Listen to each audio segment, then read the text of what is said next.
Hi everyone, today I'm going to be talking about kale massage. So not massaging your body with kale, that might be a thing as well that I'm not aware of, but I'm going to be talking today about just the best way of actually utilizing raw kale in particular by massaging it. It essentially pre-digests it. It makes it much more palatable and much more easier on your digestive system. So you do start with raw kale. One thing that I love about kale, it's certainly a food that no one was really doing anything with in the broad sense of anything, 5-10 years ago. And suddenly kale just seems to be everywhere. So the thing that I love most about kale is it has a really good shelf life.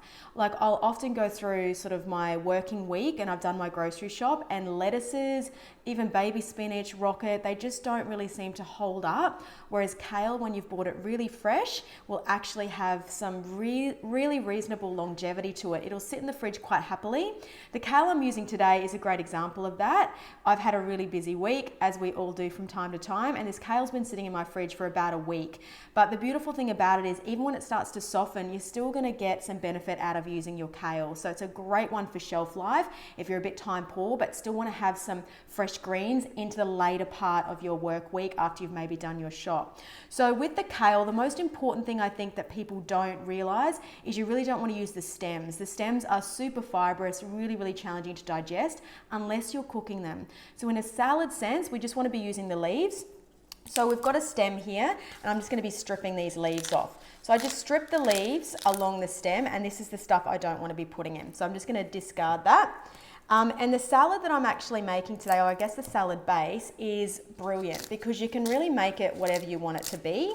I actually got this original recipe idea from Kimberly Snyder. So look her up. She is a plant-based cooking guru. She's been around for a while and she's got some brilliant recipes, and I use this all the time and have been doing so for years.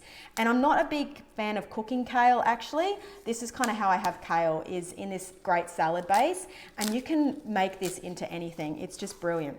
So I'm not being too fussed about the size of these leaves. I just want a rough tear into the bowl because we've got a few more steps to go to actually get into that massage of our kale. So I've got some kale leaves in my bowl there, and they've just been roughly torn as you've seen. Next step is I want to put some lovely salt in there. So you can use whatever salt that you have. The salt needs to be a little bit granular. It's going to start working your massage for you. So I use pink Himalayan sea salt. I shouldn't say it's sea salt. It's not really from the sea, but whatever salt that you get, the best quality that you can get is obviously the best way to go, but just use what you have. So I've just put about a pinch full of salt in there. It depends on how much kale you've got. I'm not making a huge amount today, but now I'm just massaging. You can probably hear that as well. So I'm really getting my hands in and rubbing this salt through the kale. The salt is going to start actually kind of breaking that kale down. This is what makes it easy to digest. And as you're working that salt through, you want to start tearing the kale into little sort of bite-sized pieces. It's way more convenient to eat this way. Certainly far easier if you've got to have a quick lunch, that you're not having to kind of use a knife and fork. This is a nice fork it kind of lunch, which is great, and certainly what I'm going to need for the next couple of days at work. I just want something green that I can easily get into. So I've torn up those leaves to a sort of more bite-sized size, and the kale's just starting to get a little bit softer in there. So it's hard to appreciate that on video, but it's starting to soften up. Now, this is where the really important work happens. I'm going to combine lemon juice and avocado, and this is your dressing. The dressing is then also done. What I love about this combination is you've got the avocado that's coating these kale leaves for your salad base, and the lemon juice addition is going to make sure that that avocado doesn't brown too quickly. So this salad does actually keep for a few days in your fridge quite happily. So no fancy way of doing this. I've already cut my lemons, and I just sort of do the Jamie Oliver technique. So I just cut my hand over to catch the seeds. You can squeeze these however you want. You can use, a piece of machinery in your kitchen. That's up to you. It's just not kind of how I like to do things. I'm pretty time poor. I don't want to make things any more complicated than they need to be. And look, if you get a seed in there, it's no big deal. It's just a salad, so that's absolutely fine. So I'm getting a good squeeze of lemon. So if I've got probably a reasonable bowl of kale. 1 whole lemon will do the trick. If you're kind of making more of a single serve size of this, maybe half a lemon will be fine. Just make sure you don't waste the other half. Lemons are amazing. So that's our acid component. We've got salt, we've got acid. This is sounding delicious. Now we want to have some good healthy fat. So I've got my avocado here. Again, I'm scooping it straight out of the avocado skin, just putting big hunks in there. It doesn't have to be cut up at all. This is fast and furious. We get all this avocado in. And you can't be afraid of getting your hands dirty with this salad. It's beautiful. It's really nice to have contact with your food. So my dogs are starting to hang around because they get avocado from time to time. As you would know if you've watched my avocado video. If you haven't, check it out. It's a really, really popular one about how to pick and store your avocados. So what I'm doing now, hands straight in. Make sure they're clean. Just give all this a good rub. So I am crushing this avocado in my fingers. I'm working that through the kale.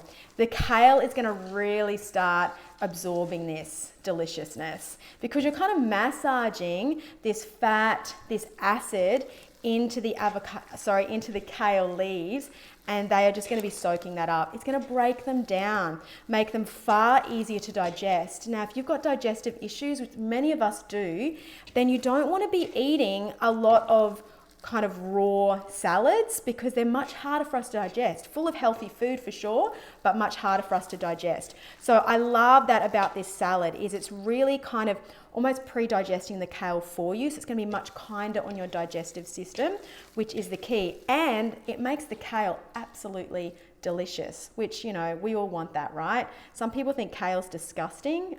It's all about what you do with it, like any food. So I'm getting that all worked in. This kale has also shrunk down a lot, which I'll show you, because you'll kind of get a bowl of kale and it seems really massive, and it will really reduce down as you start to massage and get these ingredients in, because it will soften, and the portion you get at the end is really not as much as you think you might get. I used a whole avocado then as well because I had a fairly small avocado. You can judge it for yourself. If you want something that's a bit of a drier mixture, you'll use a lot less lemon juice and avocado. If you want something that's a lot more moist and easier to digest and really softens the kale or really starts to dress it heavily so it kind of masks that kale flavor, if you're not a big fan, get really generous with the avocado and lemon. It's personal choice. So I'm just going to quickly get some of this gorgeous food off my hands just so I can pick this bowl up and show you, and also give you an idea of how you can actually accessorize this amazing salad base. So this is what I've ended up with. So there's not a whole lot in there.